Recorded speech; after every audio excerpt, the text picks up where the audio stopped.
What's up guys, my name's Levi, this is Shred Shop connecting you to skateboarding, and today we're taking a look at 14 things you didn't know about FA and hockey. In this video, we're going to talk about the backstory of how it started and who started it, the original team, some of the graphics, and so much more. Before we start talking about FA, we have to introduce you to two main characters. Let's start with Jason Dill. He was born in Huntington Beach, California, which has always been the center of the skateboarding universe. His start was tough. He had a pretty turbulent childhood. He moved around a lot with his mom and had an abusive father who unfortunately struggled with drug addiction. Like many skaters, his up and down home life brought him to a closer relationship with skateboarding. With him being in the skateboard hub of California, he got noticed quite early. He ends up getting sponsored and then drops out of school to travel the world with his skateboard career. With his very first trip being a 2-week trip to Japan with Drawers or DC. He's had an exceptional skateboard career on and off the board. He's stacked crazy clips in his career. He's had standout parts in Photosynthesis, Skate More, Mosaic, Minefield, and all of the Supreme videos. He's also listed on Transworld's list of the 30 most influential skateboarders of all time. He's credited with helping build the Supreme skate team, and he's a playable character in all the EA skate games. He's also widely influential in the art and fashion world. The second character in the FA story is Mike Piscitelli, who Dill refers to as Mikey. Mikey might not be as well known as Dill, but without him, FA would not be what it is today. It might not even exist. He grew up skateboarding in California and started shooting photography at a young age. He initially started shooting hardcore shows, and he would splice together the photos to make different zines. Like Dill, he's also a high school dropout who left high school in grade 9. After leaving school, he would work different odd jobs, but he always beefed up his resume to make him look more qualified than he was. One of the lies that he told on his resume is that he was at one time an assistant photographer to famous photographer Herb Ritz, which is funny because a few years later, that agency ended up hiring him. He's done very well for himself. He's currently an award-winning photographer and director. He's done music videos for people like Drake, Iggy Pop, and Ozzy Osbourne, as well as commercials for people like Nike, Adidas, Google, and Starbucks, and even Beats by Dre. So at the age of 18, Mikey needed a change of pace. He moved to New York City. He ended up being roommates with Jason Dill on Canal Street. One day, Mikey has the idea to start a brand. So he goes up to Jason and says, "You should start a brand. Sean Stussy did it, and look at him. He was so successful." So he talked Dill into starting the brand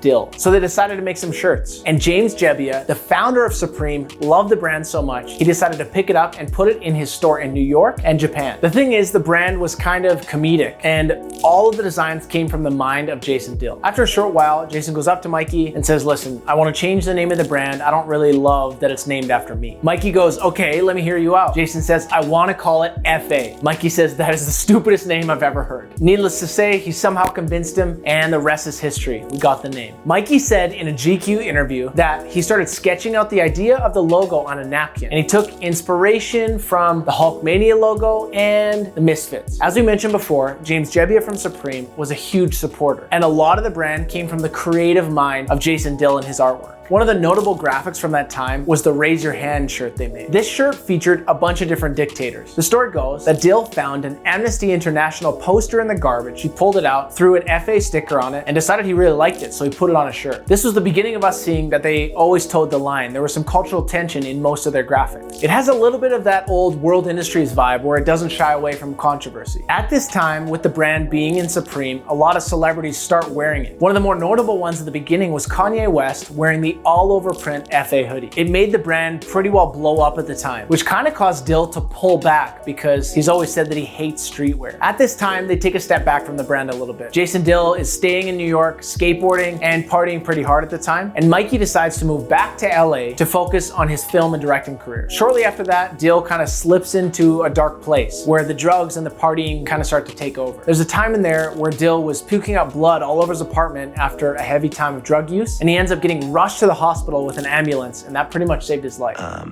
It was Jameson and Vicodin, and that caused a hole in my belly, and I woke up one morning, I threw up blood everywhere. At that point in life, Dill is faced with two choices: either sober up or die.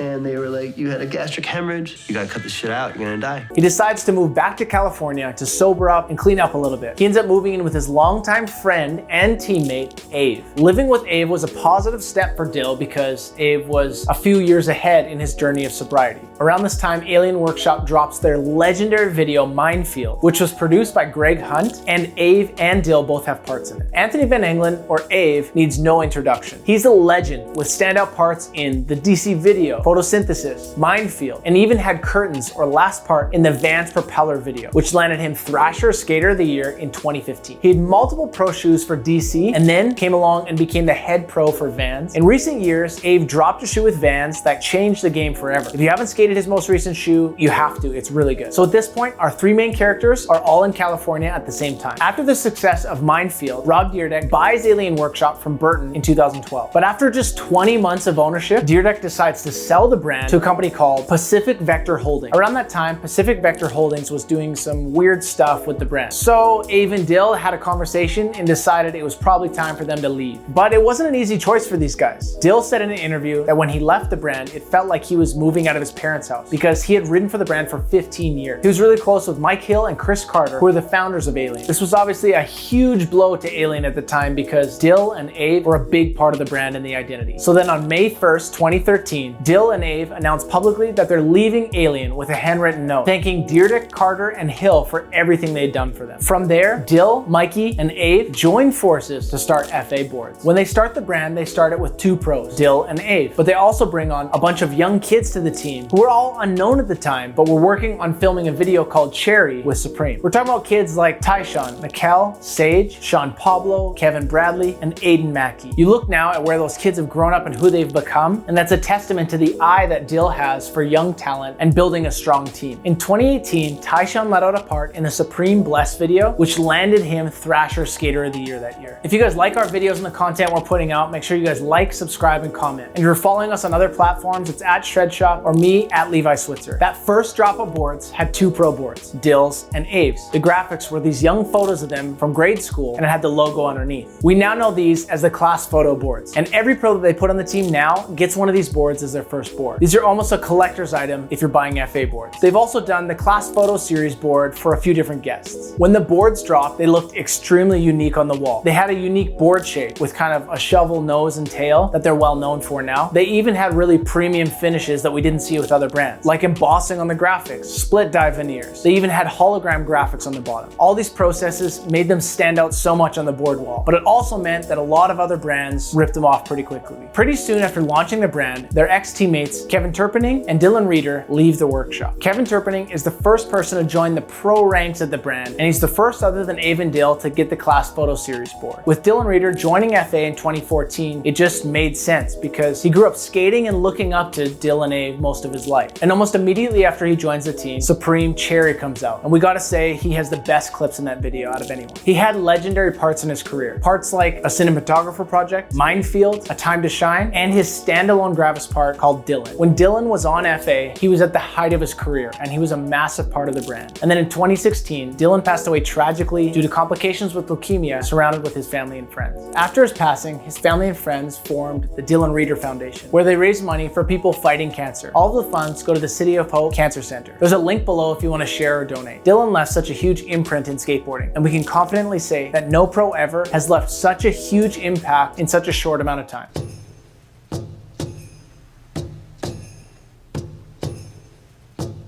Not long after Dylan joins, Gino Iannucci shocks the skateboard world by leaving Chocolate for FA in 2014. Also, after the release of Cherry, the kids that were seemingly unknown before blew up to be these worldwide names. As they blow up, they get these huge shoe deals. Tyshawn and Nakel go to Adidas, Sage and Sean Pablo go to Converse, and Kevin Bradley ends up with a deal at Nike. As the brand has grown, the squad at FA has blown up. It went from having only 2 pros a few years earlier to having quite a big team. So then in April 2015, hockey is announced announced as a brand. They launched a brand with a video featuring their first two team riders, Donovan Piscitelli and John Fitzgerald. Over the years, just like FA, the hockey squad has grown. They've added team riders over the years like Ben Cato, Andrew Allen, Caleb Barnett, Kevin Rodriguez, Nick Stain, the young legend Joseph Campos, and most recently, Diego Todd. On May 11, 2019, FA opened their first flagship store on Hollywood Boulevard. It's a very unique store. When you walk in, if you look up, they have a full-sized cop car upside down on the ceiling with working lights and speakers. The car was nearly impossible to hang up there. Because California is known for its earthquakes, what they had to do was dig out the basement and actually weld a steel frame that went in the basement up the walls and then welded the cop car right to it on the ceiling and then concrete all around it. So in case of an earthquake, the car wouldn't fall on anyone shopping. After the success of the Hollywood store, they opened a New York location in 2021. The creativity of design in that store is beautiful as well. The FA crew continues to grow as well. They added Vincent Tews, Aiden Mackey, Elijah Burrow, Beatrice Dalmond, and in 2019, they add arguably one of the best skaters in the world, Louis Lopez. And all of these pros got welcomed with a class photo series board to add to your collection. Between FA and hockey, they've let out a bunch of different videos. Their filmer, Benny, has a really cool eye and a really creative way of editing as well. Most notably, their videos have been Hockey X, 420 East Street, Dancing on Thin Ice, and most recently, they let out a part for Louis called Again and Again, which helped him as a contender for the 2022 Thrasher Skater of the Year. If you want to check out any of their videos, check out the link below or their YouTube page, FA World Entertainment. After 9 years on the brand for Nakel and Tyshawn, they announced in April 2022 they're leaving FA. We can pretty confidently say that without Supreme, FA, and Dill's heavy influence in their life, they probably wouldn't be where they're at today. And recently, they have announced that they're launching a new board brand called King Skateboards. So after FA's start in 2013, we're coming up on 10 years of the brand. It's pretty cool that they're still on top of the skateboard world. When we look back at these last 10 years, we can say that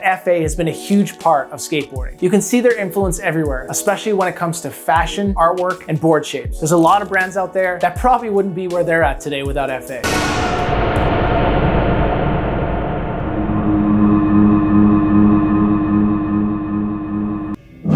Thank you guys so much for watching. I'm Levi, this is Shred Shop, connect you to skateboarding, and you just watched 14 things you didn't know about FA. Stay tuned for Comment of the Week.